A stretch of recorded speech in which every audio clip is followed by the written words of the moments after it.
Northern Brewer takes you where home brewing and craft brewing meet. From pro breweries to home breweries, we live and breathe beer. Craft beer celebrities, homebrew luminaries, brew sessions, and most important of all, lots of great beer. You are watching Brewing TV. Welcome to Brewing TV. I'm Chip Walton. And I'm Chris Smith. And today we're going to make good on a promise that I made way back in 2011 to do an episode about ciders. What you're about to see is footage shot over the fall and winter of 2011 and 2012. We're going to take you through primary fermentation, secondary fermentation. Chris here is quite a cider whiz, so he's going to walk us through the kind of post-fermentation steps. And then we're going to run off to another coworker of ours named Grant. He's making an interesting beverage called Graph. It's kind of a apple cider / beer wort mashup. So stick with us. We're about to do some wacky stuff with some apples. All for brew? Brew for all. How about them apples?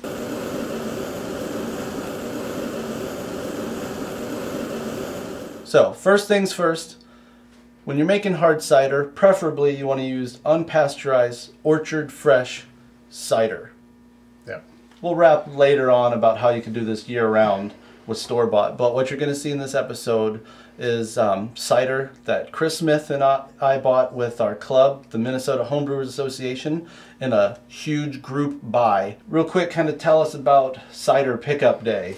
Well, cider, we've been doing this cider thing for quite a while before I was even in the club, but I've organized or had a hand in it for the last 5 years. We used to get it from an orchard out south of here, and we'd get frozen jugs. That worked really well until they went out of business. But last couple of years, what we've done, we've organized with an orchard, and what they did is they pressed the cider before we came to pick it up and put it in a big 250-gallon palletized container and put it in cold storage, and then we picked it up and then distributed it all on the same day. At our Teach a Friend to Homebrew or Learn to Homebrew Day, which is kind of the event that this takes place at. When you say pick it up, we're not talking about casually. I mean, we take a pickup truck and pick this thing up. I think they did get a 3/4 ton pickup truck and loaded it in the back with a forklift. And I think last year the organizer, Jonathan, rigged up a hose and like an umbilical cord of sorts, a giant tap piping, line. some sort of piping contraption. So the way it works is you bring your carboy, your sanitized carboy and or bucket. Yep. You get your 5 gallons dosed out to you. Yep. From there, what's the first steps that we're doing? Well, there's kind of 2 different ways you can take it. The first way is obviously use the wild yeast that's in the cider to begin with, that comes off the skins from pressing, and that basically is just a matter of letting it sit and kind of do its natural thing. What I prefer to do is actually dose it with some Camden tablets or potassium metabisulfite, which will basically kill any bacteria in there, and then also suppress any yeast or kill the yeast that the wild yeast that's in there. So you're basically starting with kind of a fresh, somewhat sanitized must. You let it sit for a day so that the sulfur dioxide can off gas, so that it'll be ready for the pitchable yeast to be added to the must to get it to ferment. It's very similar to what people do for wine when they sanitize their wine before fermentation. Yeah, there's lots of different things you can use. A lot of people do use wine yeast. I prefer an actual cider yeast. The one that I use most is the White Labs 775. Although the Y yeast I do like also. Gives it a little bit drier. It's a little more robust fermenter. So, but I have used both and had very good luck with both. Between the time that you add your Camden tablets or your potassium metabisulfite, if you're using fresh pressed cider, it's a good idea to add pectic enzyme. which is going to help with clarity overall. Basically coagulate the pectins so that they drop out so you don't get hazy cider down the road. So, and that's done usually 12 hours after sulfiting, or on a 24 hours that you let it sit from sulfite to pitching. After the wort's sanitized, you're just throwing a ton of yeast at it, and at the same time, what I like to do is actually add nutrients to it, because the cider must, unlike beer and even wine, has very, very little of the nutrients needed for fermentation for the yeast. So that actually has to be added to it. And my rule of thumb is I usually add twice what you would for wine. Primary fermentation is relatively quick, especially if you're dosing it with nutrients. It's only going to take, depending on your starting gravity, I usually shoot 1055 to 1060 is kind of my range for the cider that I like. It's going to take about as long as a beer would at 1060. So usually about a week, the bulk of primary fermentation is over. It may, with the, adding the sulfites, it may take a little bit more time to get going. But once it does start, it's only about a week. Depending on the yeast that you use, you will go below 1. Yeah. So 0.996 or 998 is most common. The first time I ever saw that on a hydrometer, I didn't get it. I was like, does this liquid exist? What's happening? It just means it's got less sugar than even water. Yep. Than natural tap water or Yep. whatever. Okay. We've hit our sub 1.000 gravity. We're ready to go into secondary. We're just racking into another carboy. Right. Yep. For conditioning, letting it, kind of just clean up a little bit. Some of the maybe, round out some of the higher alcohols, and also just obviously developing that smoother flavor. And you're also waiting for it to clear, which can take a while. Yeah. This one that we're going to be sweetening today, I used actually an ale yeast, a 1056 ale yeast, which that one didn't want to clear. It kept hanging around where the other ones, you can see over here, got dropped out pretty clear. So I did use a fining agent, used Super Clear. It's a 2-stage process with chitosan and ketosyl. It works literally overnight. You add the one packet, stir it in, wait an hour, and then dissolve the other packet in a little bit of warm water, and then add that after an hour and let it sit. And overnight, in about 12 to 18 hours, it's crystal clear. And you can do that at the beginning of secondary, or you do that at the end? At the end, right before the last stage. Yeah, okay. This is right before the last stage. So after it's been sitting a while and you feel that it's ready, starting to taste pretty good. These I think sat for about 2 months in secondary. I've gone as little as 4 weeks. It just depends on kind of how the fermentation was, how clean it was, and what your personal taste is, I guess. Everybody asks, well, how long do I let it sit? Try it. Yeah. Taste it. If you like it, it's good. If not, let it go some more. So you can just make it with the basic apples and let that be your fermentable sugars. What else have you done as far as adding sugars right off the top or throughout? Well, the sugar of choice I usually use is just a light brown sugar. Gives it a little bit of character you can pick up in the finished cider. You can use just regular corn sugar or even table sugar. Anything just to boost the gravity up. Because most cider is going to come in about 1045, right around there. Straight off the apple. Yeah.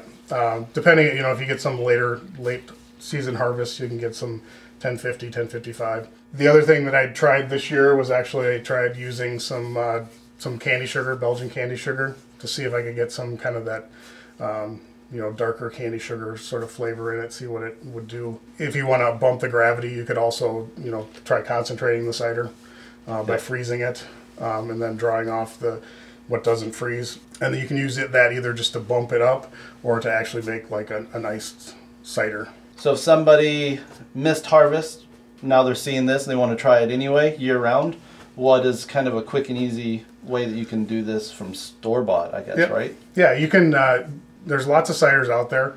You just have to check the ingredient list and make sure that there's no preservatives in it.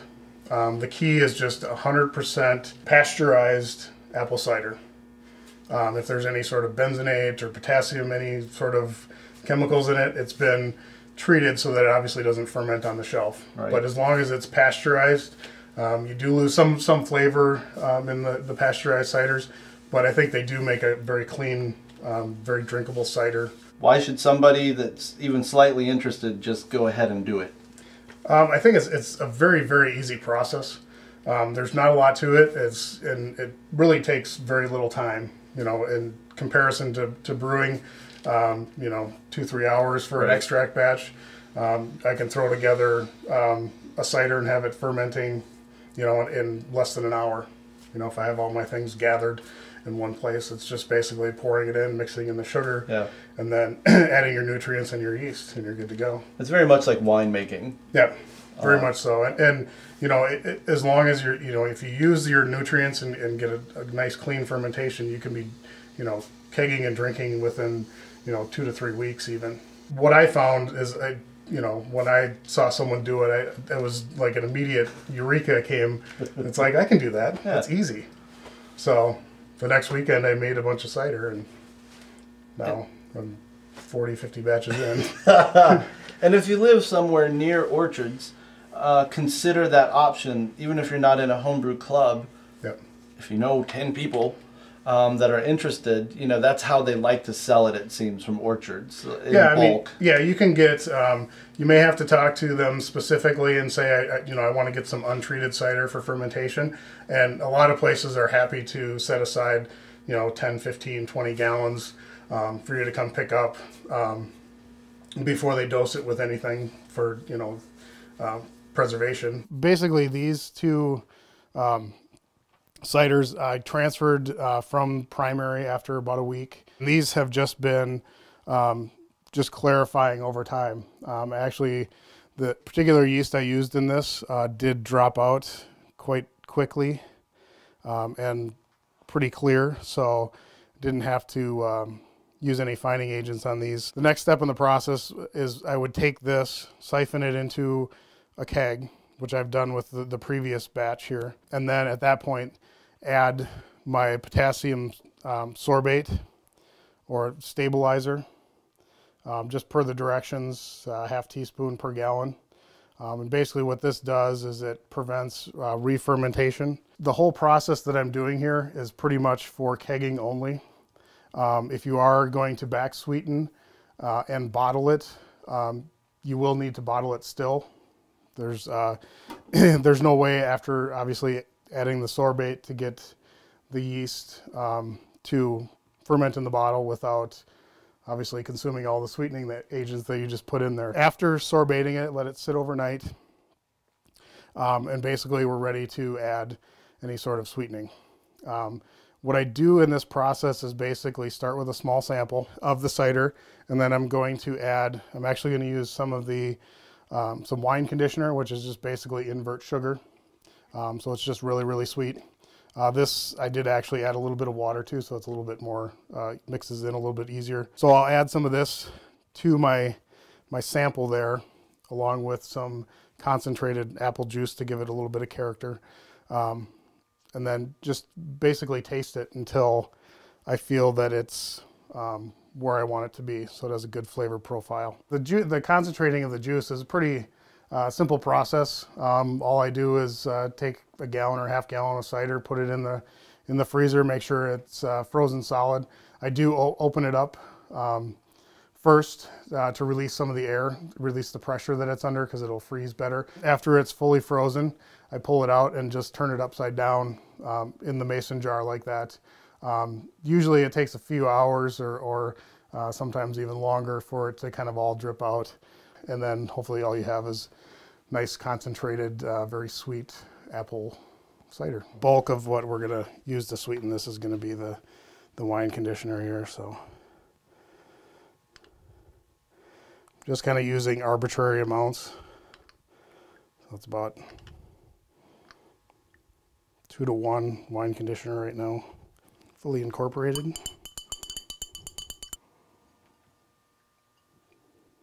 Actually, that's pretty close, because it's still real tannic in the finish. So we need to balance that out a little bit more. Trust your palate and know what you're going for. The other thing, if you have a spouse or friends over, you can get palate fatigue quite quickly, so you don't know exactly what you're tasting. I think that's it. And now that we got our sample to the correct sugar level that we want to get a good balance, basically I'm just going to use my trusty hydrometer and check to see what the residual sugar is now without making a huge mess. And I don't expect it to be very high, maybe just above 1, yeah, which is about where we're at, 10:01. Basically what we're going to do now is then add the sugar back into the mass, mix it up, and then take another gravity reading out of the keg and trying to get it to where this one is now. Again, not very scientific. I usually start small and usually add sugar a few times just so I don't overshoot it. Start with about half to a quarter and then measure it, and then continually. It can make for a long night if you're doing 2 or 3 ciders, all the sampling in between. Added that last little bit and took another sample. Looks like we're just about good as to where it's at. We'll sample that and put her on some gas and charge it up. One little trick you can do if you want to oak age it without actually oaking it, get a little bit of neutral spirits, just flavorless vodka is what's in here. And then I added some French oak cubes to it. And then you can add this. You don't need much, just like a drop in that, maybe 2 in that much. So you can add that to your cider, and it'll also give it aroma and flavor. And then it'll also give it a little bit more complexity from the tannins and stuff from the wood. You can also do this with cinnamon. And then also chipotle, if you want to add a little heat. I've never back-sweetened, so all I know of the ciders that I have made, just 2, very, very, very tart and dry, which my wife and I both like, and we didn't, for our initial batches, we didn't want to experiment too much and give it too much possibility for something to go wrong. Right. So this is really interesting to know that this is where it can end up with even just the slightest bit of back-sweetening. It just makes it a little bit more palatable. Yeah. When it balances, it's not cloying and it's not overly dry or overly acidic. Some people might think like cider, right? Cider, the yeast, the apples, it's going to taste like cider. What's kind of the full range of what you can expect given the different variables? Well, I mean, it can be all over the board. It can be super tannic, like like a red wine almost. It can be really acidic, like a white wine, or where I like mine is kind of somewhere in the middle. But the tannins would give it body and texture and make it more interesting. This definitely has more than just kind of one note. It's not just cidery. It has some depth and complexity to it. So there you have it. You've received your degree in Cider 101 from Chris Smith. I appreciate the tour. Yep.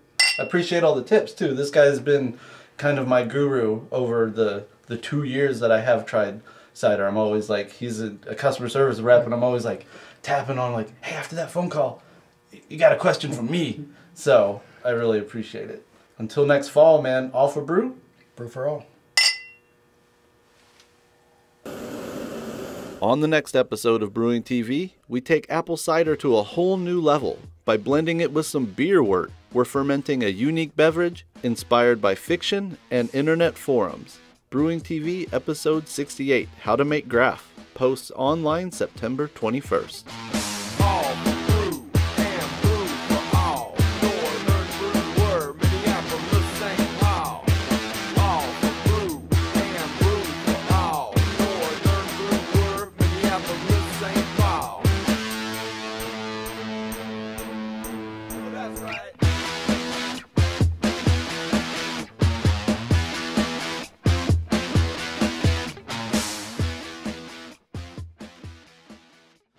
Welcome to Brewing TV. I am Chip Walton.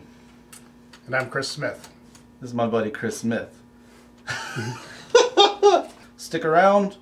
So stick around and see how to make a very simple... What is tasty? We're buddies. We're all snuggly.